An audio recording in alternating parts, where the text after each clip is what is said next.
An Astral Onion by Elia Wilkinson Peedy. When Tig Braddock came to Nora Finnegan, he was red-headed and freckled, and, truth to tell, he remained with these features to the end of his life. A life prolonged by a lucky, if somewhat improbable incident, as you shall hear. Tig had shuffled off his parents, as saurians of some sorts do their skins. During the temporary absence from home of his mother, who was at the Bridewell, and the more extended vacation of his father, who, like Villon, loved the open road and the life of it, Tig, who was not a well-domesticated animal, wandered away. The Humane Society never heard of him, the neighbours did not miss him, and the law took no cognizance of this detached citizen, this lost Pleiad. Tig would have sunk into that melancholy which is attendant upon hunger, the only form of despair which babyhood knows, if he had not wandered across the path of Nora Finnegan. Now Nora shone with steady brightness in her orbit, and no sooner had Tig entered her atmosphere than he was warmed and comforted. Hunger could not live where Nora was. The basement room where she kept house was redolent with savory smells, and in the stove in her front room, which was also her bedroom, there was a bright fire glowing when fire was needed. Nora went out washing for a living, but she was not a poor washerwoman, not at all. She was a washerwoman triumphant. She had perfect health, an enormous frame, an abounding enthusiasm for life, and a rich abundance of professional pride. She believed herself to be the best washer of white clothes she had ever had the pleasure of knowing, and the value placed upon her services, and her long connection with certain families with large weekly washings, bore out this estimate of herself, an estimate which she never endeavoured to conceal. Nora had buried 2 husbands without being unduly depressed by the fact. The first husband had been a disappointment, and Nora winked at Providence when an accident in a tunnel carried him off, that is to say, carried the husband off. The second husband was not so much of a disappointment as a surprise. He developed ability of a literary order, and wrote songs which sold and made him a small fortune. Then he ran away with another woman. The woman spent his fortune, drove him to dissipation, and when he was dying he came back to Nora, who received him cordially, attended him to the end, and cheered his last hours by singing his own songs to him. Then she raised a headstone recounting his virtues, which were quite numerous, and refraining from any reference to those peculiarities which had caused him to be such a surprise.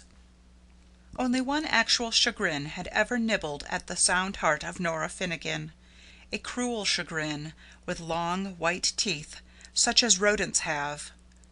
She had never held a child to her breast, nor laughed in its eyes, never bathed the pink form of a little son or daughter, never felt a tugging of little hands at her voluminous calico skirts. Nora had burnt many candles before the statue of the Blessed Virgin without remedying this deplorable condition. She had sent up unavailing prayers, and had, at times, wept hot tears of longing and loneliness. Sometimes in her sleep she dreamed that a wee form, warm and exquisitely soft, had pressed against her firm body, and that a hand with tiniest pink nails crept within her bosom. But as she reached out to snatch this delicious little creature closer, she woke to realize a barren woman's grief, and turned herself in anguish on her lonely pillow. So when Tig came along, accompanied by 2 curs who had faithfully followed him from his home, and when she learned the details of his story, she took him in, curs and all, and having bathed the 3 of them, made them part and parcel of her home. This was after the demise of the second husband, and at a time when Nora felt that she had done all a woman could be expected to do for Hymen. Tig was a preposterous baby. The curs were preposterous curs. Nora had always been afflicted with a surplus amount of laughter which had difficulty in attaching itself to anything, owing to the lack of the really comic in the surroundings of the poor. But with a red-headed and freckled baby boy and 2 trick dogs in the house, she found a good and sufficient excuse for her hilarity, and would have torn the cave where Echo lives with her mirth, had that cave not been at such an immeasurable distance from the crowded neighborhood where she lived. At the age of 4, Tig went to free kindergarten. At the age of 6, he was in school, and made 3 grades the first year and 2 the next. At 15, he was graduated from the high school and went to work as errand boy in a newspaper office, with the fixed determination to make a journalist of himself. Nora was a trifle worried about his morals when she discovered his intellect, but as time went on, and Tig showed no devotion for any woman save herself, and no consciousness that there were such things as bad boys or saloons in the world, she began to have confidence. All of his earnings were brought to her. Every holiday was spent with her. He told her his secrets and his aspirations. He admitted that he expected to become a great man, and though he had not quite decided upon the nature of his career, saving, of course, the makeshift of journalism, it was not unlikely that he would elect to be a novelist probably like Thackeray. Hope, always a charming creature, put on her most alluring smiles for Tig, and he made her his mistress and feasted on the light of her eyes. Moreover, he was chaperoned, so to speak, by Nora Finnegan, who listened to every line Tig wrote, and made a mighty applause, and filled him up with good Irish stew, many-coloured as the coat of Joseph, and pungent with the inimitable perfume of the Rose of the Cellar. Nora Finnegan understood the onion, and used it lovingly. She perceived the difference between the use and abuse of the pleasant and obvious friend of hungry man, and employed it with enthusiasm, but discretion.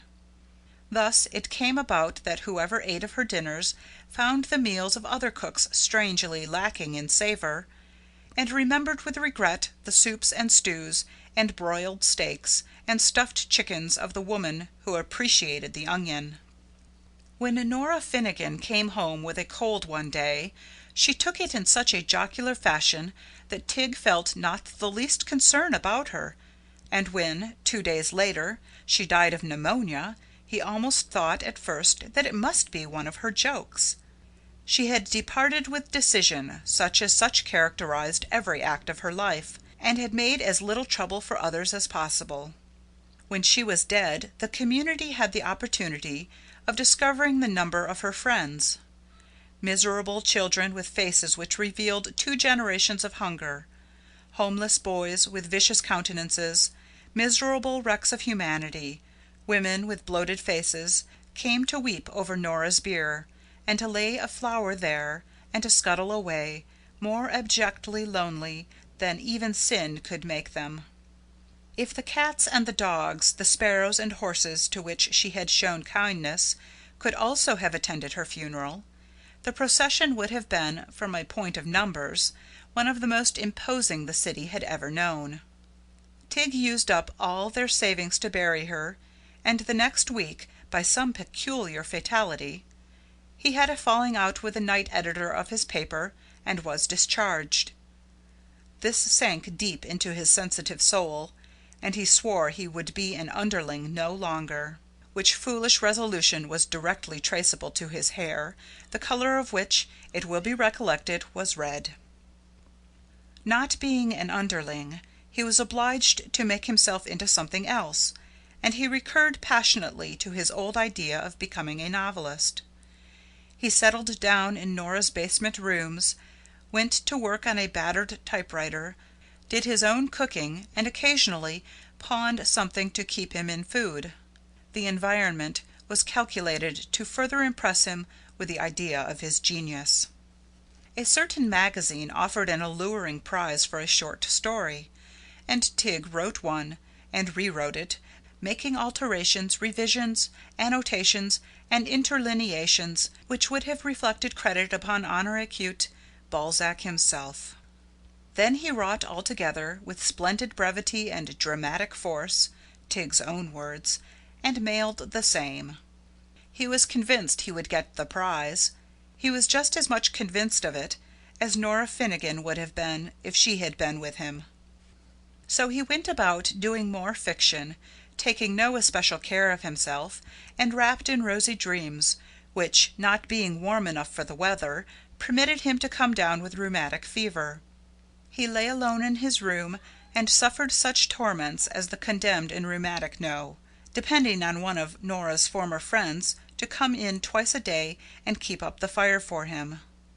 This friend was aged 10 and looked like a sparrow who had been in a cyclone, but somewhere inside his bones was a wit which had spelled out devotion.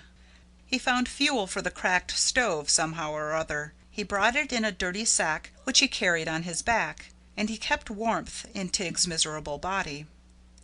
Moreover, he found food of a sort, cold, horrible bits often, and Tig wept when he saw them, remembering the meals Nora had served him. Tig was getting better, though he was conscious of a weak heart and a lamenting stomach, when, to his amazement, the sparrow ceased to visit him. Not for a moment did Tig suspect desertion. He knew that only something in the nature of an act of Providence, as the insurance companies would designate it, could keep the little bundle of bones away from him. As the days went by, he became convinced of it, for no sparrow came, and no coal lay upon the hearth. The basement window, fortunately, looked toward the south, and the pale April sunshine was beginning to make itself felt, so that the temperature of the room was not unbearable. But Tig languished, sank, day by day, and was kept alive only by the conviction that the letter announcing the award of the $1,000 prize would presently come to him. One night he reached a place where for hunger and dejection his mind wandered, and he seemed to be complaining all night to Nora of his woes. When the chill dawn came, with chittering of little birds on the dirty pavement, and an agitation of the scrawny willow pussies, he was not able to lift his hand to his head. The window before his sight was but a glittering square. He said to himself that the end must be at hand. Yet it was cruel, cruel, with fame and fortune so near. If only he had some food, he might summon strength to rally, just for a little while. Impossible that he should die, and yet without food there was no choice. Dreaming so of Nora's dinners, thinking how one spoonful of a stew, such as she often compounded, would now be his salvation, he became conscious of the presence of a strong perfume in the room. It was so familiar that it seemed like a subconsciousness, yet he found no name for this friendly odor for a bewildered minute or two. Little by little, however, it grew upon him that it was the onion, that fragrant and kindly bulb which had attained its apotheosis in the cuisine of Nora Finnegan of sacred memory.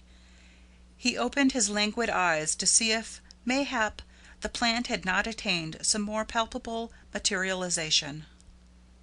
Behold, it was so! Before him, in a brown earthen dish, a most familiar dish, was an onion, pearly white, in placid seas of gravy, smoking and delectable. With unexpected strength he raised himself and reached for the dish, which floated before him in a halo made by its own steam. It moved toward him, offered a spoon to his hand, and as he ate he heard about the room the rustle of Nora Finnegan's starched skirts, and now and then a faint, faint echo of her old-time laugh, such an echo as one may find of the sea in the heart of a shell. The noble bulb disappeared little by little before his voracity, and in contentment greater than virtue can give, he sank back upon his pillow and slept. 2 hours later the postman knocked at the door, and receiving no answer, forced his way in. Tig, half awake, saw him enter with no surprise. He felt no surprise when he put a letter in his hand bearing the name of the magazine to which he had sent his short story. He was not even surprised when, tearing it open with suddenly alert hands, he found within the check for the first prize, the check he had expected. All that day, as the April sunlight spread itself upon his floor, he felt his strength grow. Late in the afternoon the Sparrow came back, paler and more bony than ever, and sank breathing hard upon the floor with his sack of coal. "I've been sick," he said, trying to smile. "Terrible sick. But I come as soon as I could." "Build up the fire!" cried Tig in a voice so strong it made the Sparrow start as if a stone had struck him. "Build up the fire and forget you are sick, for by the shade of Nora Finnegan you shall be hungry no more." End of An Astral Onion, by Elia Wilkinson Peedy.